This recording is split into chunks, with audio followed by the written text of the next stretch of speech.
Zdravo dragi moji, dobrodošli na kanal. Evo jedna super ideja za jedan jako brz i ukusan kremasti ručak koji pretpostavljam da će vam se veoma dopasti, posebno što možete improvizovati sastojke. Ja sam imala 500 grama krmenadle i sada sam ih, kao što ste vidjeli, ovako samo odvojila od kostiju i iseckala na dosta krupne komade. Na tiganj sam sipala malo ulja i dodala jednu malu krišku putera i sačekala da se zagreje. Za to vrijeme malo mariniram meso, dobro sam ga oprala, ostalo je malo vode. Dodala sam malo ulja, crvenu papriku, malo vegete i bibera. Sve sam to pomiješala, kašičice sam koristila, kao što ste vidjeli, one male kašičice ili po vašem ukusu. Kada ste to sve sjedinili, a ulje se taman lijepo zagrejalo, možete dodati ove krupne komade mesa da se lijepo izdinstaju na malo jačoj vatri. Za to vrijeme mi ćemo pripremiti ostale sastojke. Ja ću ovdje iskoristiti jedan crni luk, to je neka srednja glavica, i iseckat ću ovako na sitno. Zatim ćemo sada da preokrenemo meso, pošto je dosta jaka vatra, preokrenut ćemo sada na drugu stranu da se lepo zapeče i sa jedne i sa druge strane, odnosno da jako lepo omekša i super je ako dodate malo putera ili čak margarina, sasvim je svejedno, samo da bude lepo i mekano. Ovdje sam imala malo kupusa, pa ne znam da li tu ima možda otprilike oko 400 grama kupusa, možda ni toliko. I iseckat ću, kao što vidite, na dosta sitno ovaj kupus. Spremam ga sa strane i iskoristit ću još dve malo veće šargarepe. Njih ću da iseckam na kolutove, ne moraju biti pretjerano sitni.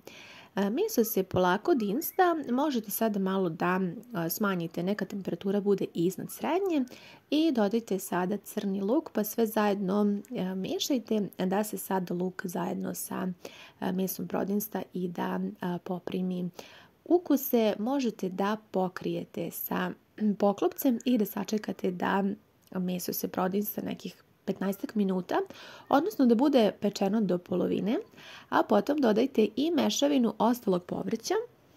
I sad u ovom početku sve zajedno izmešajte, neka se sada i meso i povrće lepo prodinstaju i poprime ukuse. Dodala sam još malo vegete, možete posoliti i pokrila sam. Ostavila tako da se dinsta nekih 10 minuta dok je moglo bez dodavanja vode. Dodat ću još malo bibera sa belim lukom i sve promešajte, jer ovo je baš dosta važno kako bi sada i kupus i šargarepa poprimili te fine ukuse. Kada je prošlo 15 minuta, ja sam prelila sa 200 ml vode. Otprilike je to dosta na ovu količinu mesa i povrća, pa sada sve to zajedno promešajte. Možete koristiti apsolutno bilo koje povrće koje imate i tako sada nastavite da kuvate još nekih možda 5 minuta. Dovoljno da vam omekša kupus i šargarepa, a zatim prelijte sa 400 ml vode. Sačekajte da voda počne da ključa i ja sam ovdje dodala 500 grama njoka. Možete i neku drugu vrstu testenina. Ja sam sada imala trenutno njoke i one će biti baš jako dobre za ovaj recept. U uputstvu piše da su one gotove za 2 minuta i stvarno je bilo tako, tako da je ovaj recept zaista veoma brz. Nakon tih 2 minuta ja sam dodala još 200 ml pavlake za kuvanje. Ukoliko je nemate, možete samo da promešate 3 kašike kisele pavlake, pola supene kašike brašna i malo tečnosti iz ovog ručka. To sve da pomešate i prelijete kako bi dobili ovu finu kremu. Znači možete i tako. Ja sam trenutno imala pavlaku za kuvanje.